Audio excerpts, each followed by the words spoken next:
demandez souvent comment évaluer ma copie, comment savoir si une copie elle est bonne. J'ai 10 critères pour vous, 10 critères pour vous aider à évaluer vous-même votre propre copie. Dans le guide du copywriting, vous verrez qu'à la fin, il y a un chapitre avec les 30 questions à vous poser. Là, je vais essayer de condenser un petit peu et je vais vous donner des outils pour que vous puissiez savoir à la fois de manière qualitative et quantitative ce qui fonctionne ou non sur votre page. Le mieux, quand même, quand vous voulez savoir si votre page elle va fonctionner. La réalité, c'est les retours du terrain. D'accord? C'est de savoir si vous allez faire des ventes. Maintenant, avant d'envoyer ça, parce que souvent on n'a qu'un seul essai, notamment avec des clients, on peut avoir un seul essai, parce qu'il n'a pas le budget pour faire les améliorations, pour faire tous les tests AB. Ce que je vous recommande, c'est de le donner à regarder à quelqu'un d'autre, à un ami copywriter, à un ami marketeur, quelqu'un qui connaît le domaine, ou alors vous venez lors de la copy night ou du copy lunch et on travaille vraiment sur vos textes. On va démarrer dès maintenant avec le premier critère pour savoir si votre copie elle est bonne. Bonjour et bienvenue sur Les Mots Magiques, la chaîne du copywriting en français. Je suis Selim Niederhofer, formateur en copywriting et copywriter, et dans cette vidéo, je vous présente les 10 critères importants pour évaluer votre copie. Premier critère, ce que vous pouvez vérifier tout de suite, des critères de qualité. Ok, là on va commencer avec les critères qualitatifs. Est-ce que la copie, elle est claire? Est-ce que vous avez enlevé tout le jargon inutile? Est-ce que vous êtes bien sur une idée par phrase? Est-ce que le lecteur, il va comprendre du premier coup? Ça, c'est hyper important. Je vous disais de faire regarder votre texte par quelqu'un du métier. Ben là, je vais vous dire l'inverse. Donnez votre texte à quelqu'un qui n'est pas du métier. Parce que si cette personne, elle comprend du premier coup, là, vous pouvez vous dire que c'est bon, le message, il est clair. Deuxième critère. Est-ce que votre copie, elle va capter l'attention dès la première phrase? Là, on parle du hook. Le hook, en anglais, c'est un crochet. En français, c'est simplement une accroche. D'accord? Est-ce que votre accroche, elle est suffisamment puissante? Est-ce que vos 3-4 premières lignes, elles donnent envie de lire la suite? Entre le gros titre, la première ligne, est-ce qu'on va être aspiré vers l'intérieur du texte? Pas toujours, d'accord? Si ça manque d'intrigue, si on ne voit pas le bénéfice, si la tension, elle n'est pas immédiate, on ne va pas y aller. Votre lecteur ne va pas y aller. Si votre première phrase, elle n'est pas irrésistible, le reste ne sera jamais lu et c'est vraiment dommage. Troisième critère, pour savoir si votre copie, elle est bonne, la copie, elle doit parler du lecteur. Elle ne doit pas parler de vous. Il y a un ratio à faire, un équilibre à faire entre le tu et le vous. J'ai dit équilibre, pas du tout. Ratio, beaucoup plus. 8 fois vous, 2 fois je. Vous pouvez parler de vous, bien évidemment, surtout si vous êtes coach, consultant, vous parlez de votre méthode, des résultats que vous avez obtenus. Mais l'objectif, c'est de faire de ce texte de présentation la page où votre lecteur va devenir le héros. Il se dit en lisant cette page, mais oui, oui, ça pourrait être moi, c'est moi le héros. Je lis toutes ces phrases et à la fin, je passe à l'action. Donc, pensez à ce ratio, 8 fois tu ou vous, le lecteur, 2 fois vous, le copywriter ou le vendeur. La page, donc, il faut qu'elle soit centrée sur quoi? Sur le problème, sur les désirs, sur les frustrations du lecteur. Il doit se dire, le lecteur, quand il lit oui, c'est exactement moi, ou ah, mais il est en train de me parler là, d'accord? C'est comme quand j'ai donné souvent cet exemple. Aurélie, elle était coach en rangement. Elle avait été formée à l'école Marie Kondo, vous savez, Marie Kondo, la papesse du rangement. Et quand elle a lu mes textes, elle m'a dit, Selim, j'entends mes clientes qui parlent. Comment tu as trouvé tous ces mots? C'est ça notre travail. But du jeu, que la lectrice se dise waouh, c'est moi, il me connaît, ça me représente, c'est exactement moi. Critère numéro 4. Est-ce que votre promesse, elle est précise? Est-ce qu'elle est crédible? Est-ce qu'elle est désirable? En gros, quand vous allez parler d'améliorer vos ventes, c'est un peu flou, d'accord? Or, le copywriting, c'est la langue du détail, de la précision. Ce qui serait peut-être mieux, c'est nous avons augmenté en moyenne entre 17 et 22% le chiffre d'affaires de nos clients en 30 jours. Ou alors, imaginons un copywriter spécialisé sur les lancements, je vous aide à faire en moyenne tant de pourcentage de vente en tant de jours, d'accord? Essayez d'introduire quelque chose de précis. C'est pas toujours évident. Ça, c'est la partie la plus compliquée parce que vous ne savez pas d'où part votre lecteur. Par exemple, pour un lancement, si vous promettez de faire 15 ou 20% de plus, quelle est la base? Est-ce que la base c'était 100 ou est-ce que la base c'est 50? c'est pas pareil, c'est pas désirable de la même manière, d'accord? L'idée, c'est toujours de vous dire, une fois qu'il a lu, le lecteur, il doit se dire, OK, c'est possible pour moi. Parce que même si vous truffez votre page de témoignages clients ou d'histoires dans tous les sens, de copies d'écran, si le lecteur ne se dit pas, OK, c'est pour moi, c'est possible pour moi, vous ne réussirez pas. Cinquième étape, le rythme est fluide. Ça se lit vite, des phrases courtes, des phrases longues, de l'alternance, des paragraphes qui respirent, de la copie aérée, pas de lourdeur. J'ai lu là récemment, il y avait des phrases de 33 mots, c'est pas possible, ok? 15, 17 mots maximum, 19, après c'est carton jaune, carton rouge, et c'est pas lisible. Le cerveau du lecteur, il ne peut pas retenir toutes les informations que vous allez donner. Faites court. Faites court. Si ça se lit vite, c'est bon signe pour une page. Le sixième critère pour savoir si votre page de vente elle est bonne, si votre texte de vente il est bon, que ce soit un email, que ce soit un post LinkedIn, peu importe, hein, vraiment. Est-ce que vous réussissez à créer une émotion? Est-ce que quand je lis, je suis curieux? Moi, j'ai déjà acheté des choses. Je suis dans l'analyse très souvent des pages de vente, mais je suis curieux parce que toute la page, elle est écrite avec du mystère. Donc je suis super curieux, j'ai envie de connaître la suite. Est-ce que votre lecteur, il ressent du soulagement? Waouh, génial, la méthode qu'il vend pour plus avoir mal au dos, ça a l'air simple et je peux le croire. Ah, j'ai tellement cherché, j'ai eu mal si longtemps, je me sens soulagé même avant l'achat. Est-ce que dans votre page, il y a ce qu'on appelle le FOMO, l'urgence, la rareté? FOMO, c'est Fear of Missing Out, la peur de passer à côté de quelque chose. Typiquement, quand il y a des gros comptes à rebours, quand il y a des plus que 3 places restantes pour un webinaire, un séminaire, ces choses-là, oui, là, on crée de l'urgence, d'accord? À manier avec précaution, car nous sommes des copywriters éthiques, bien sûr.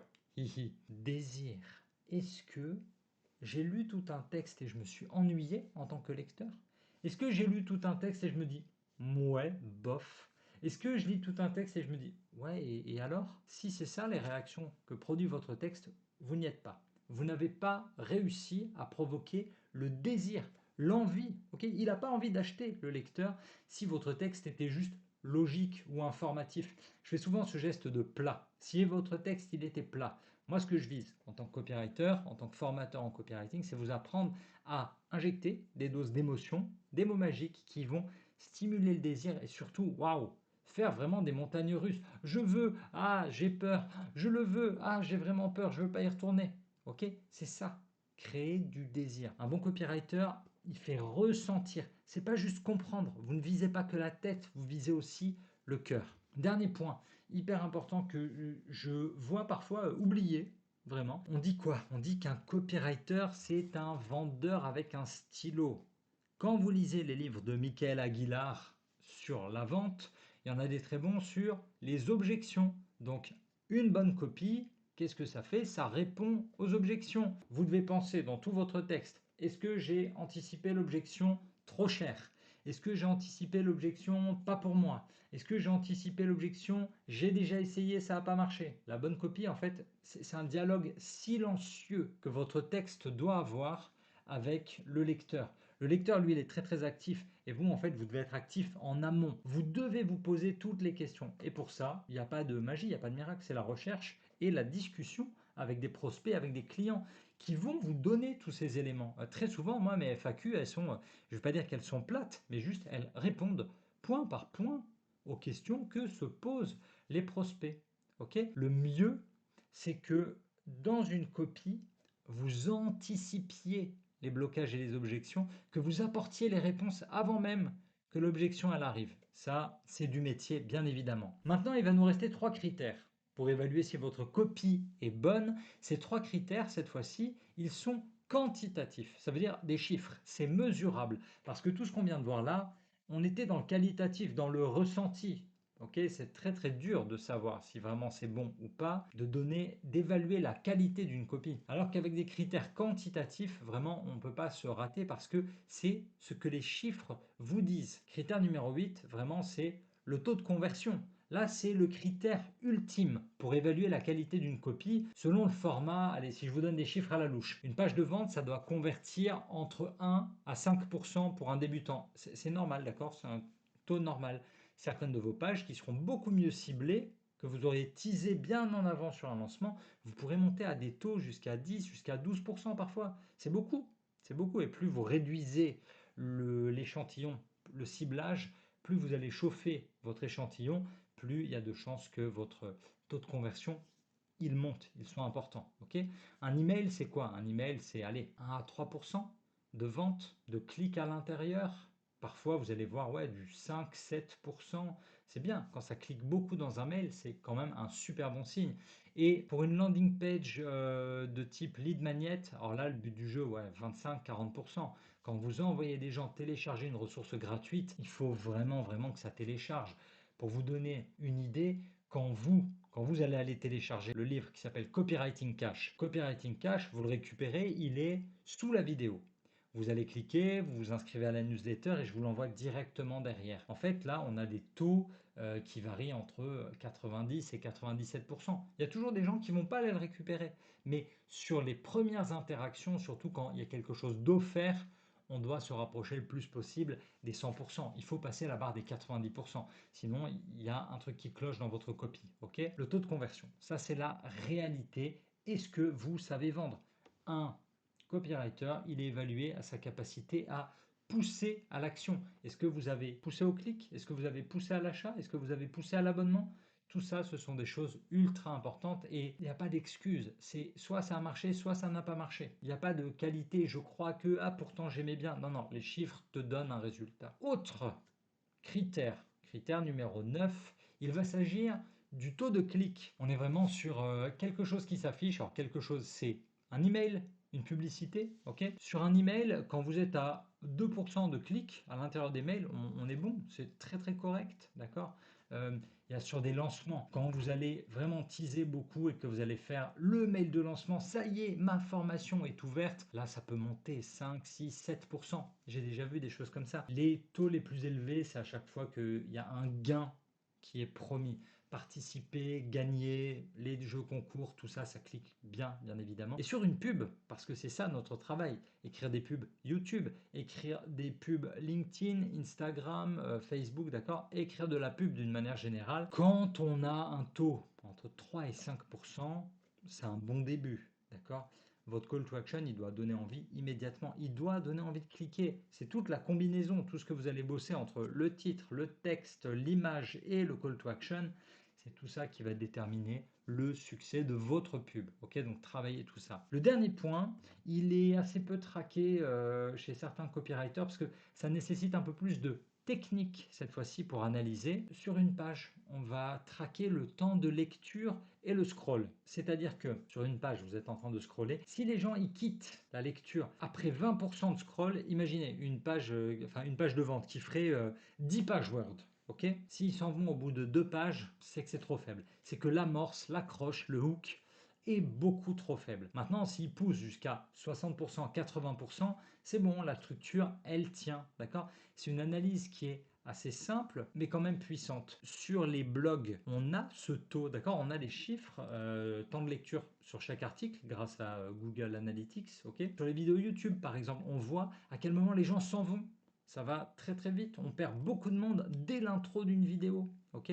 Donc le but du jeu, c'est d'essayer d'étirer, de faire grandir un peu ce chiffre, parce que plus tu dis des choses intéressantes, plus il y a des effets spéciaux dans tous les sens, plus les gens ils vont rester, ou alors plus ils vont rire aussi évidemment. Si tu regardes des vidéos de divertissement, si tu rigoles, bon ben voilà, tu vas rester, d'accord. Alors nous, dans le copywriting, on a des outils. Dans ces outils, des cartes de scroll, ok, cartes de scroll. Vous installez quoi? Vous installez Hotjar, Hotjar, ok, Hotjar, il est gratuit, c'est assez facile. Microsoft Clarity, il est gratuit, il est super complet aussi. Et bien évidemment, Google Analytics, ok, ça fait partie des choses qui fonctionnent plutôt pas mal. Et là, on est vraiment dans le quantitatif parce que vous voyez exactement ce qu'ils ont lu, vous voyez où la souris se promène sur Clarity. C'est flippant parfois, ok. Point important, ça pourrait être le critère bonus, le critère 11, le nombre de retours ou de questions des prospects.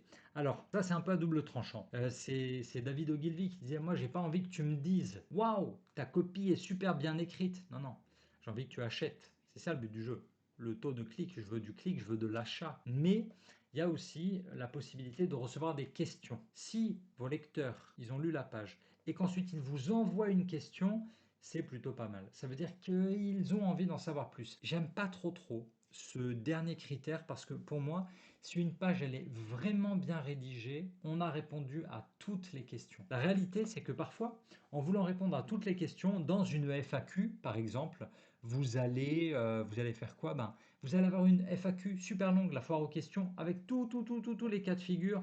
Et en fait, les lecteurs, quand ils arrivent en bas, quand ils arrivent à la FAQ, parfois ils sont déjà sonnés, ils sont déjà fatigués, donc ils préfèrent vous envoyer un mail rapidement, vous passez un coup de fil pour savoir. Et là, tu lui dis, mais en fait, la réponse, elle était dans la page de vente. Alors, ne lui dites pas pour de vrai, répondez-lui, vendez, mais chaque fois que quelqu'un vous appelle avec une question, cette question, elle intègre la FAQ. Gardez ce réflexe. C'était les 10 critères que j'utilise pour améliorer mes pages de vente. Donc, vous regardez, c'est le chapitre 53 dans le guide du copywriting. C'est 30 questions à vous poser pour améliorer votre taux de conversion. Si c'était votre première fois sur cette chaîne, abonnez-vous. Chaque semaine, vous recevez de nouveaux conseils et de nouvelles techniques pour améliorer votre copywriting. Si ça vous a plu, vous laissez un pouce en l'air. Si vous avez des questions, vous les posez. Je réponds absolument à tout le monde.